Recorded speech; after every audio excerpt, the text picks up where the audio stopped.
This was my last day. I'd been persecuted and tortured for what seemed like centuries, years without tranquility, days without peace. I'd always wished for people to understand us, to see how I really was underneath the burden of accusations placed upon me. I've been called a witch, a worshipper of the devil, one who conjures unholy spirits from the dead. I wasn't what the rumours perceived me to be. I was only a mother. I was a mother who never gave up on her child, even in her darkest moments.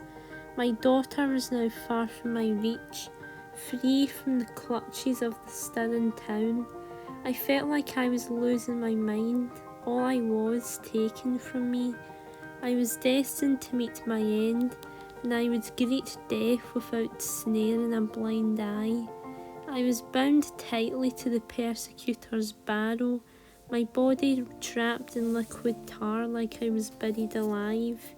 The people of this village watched me pass, yelling accusations through their dreaded tongues as they threw fruit at me, their voices reminders of all I was to them, the one to be feared, an outcast shunned by their village. Now I was the talk of the town. There were people that wanted me dead, those that desired to watch me die a painful, agonising death. All I wanted was to hold my daughter again, to care for her poor soul one last time before I go, to tell her she will be loved. I didn't matter to anyone. No one ever showed love or care for me outside of my own family.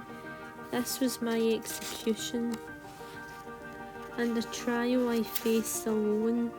The barrow made a dreadful halt at the edge of the village, a giant stake perched in the town's centre, as many angry villagers gathered, expecting another bloodbath. I was shaken with fear as I stared at the very structure that killed many innocents before me, a mark of death and hatred. I felt my entire body go stiff the more I was submerged in tar. I was in pain, anger, and my heavy heart, as I deserved none of this. No one did. They thought my daughter was the spawn of the devil, only because of the deformity on her hands and feet. My name became part of such tall tales, ones that were told in such a cruel manner. The town hated me for my perceived crimes, none of which I committed. I was as innocent as can be. I had only isolated my daughter and I to protect us both from the cruel world around us. My worst fears had come true, and that was in the form of my impending execution. I was dragged away from the barrow, two guards pulling at my arms like I was nothing, too weak to fight back against my tragic fate. I was tied to the stake, my arms tightly bound as the tar was melting into my skin, becoming my withering body as I died. A rope was set to be placed around my neck to take away my life. My life was gone. On this very day I was to be burned at the stake. I was to become the witch everyone thought I was. As I waited for my untimely fate, the sheriff came out of the shadows, preparing to address my execution to the entire town.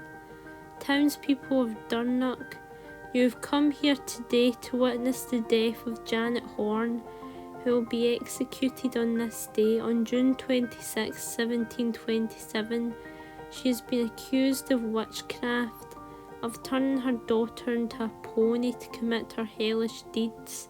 For those crimes she will be burned alive at this very wood that many witches had died before her.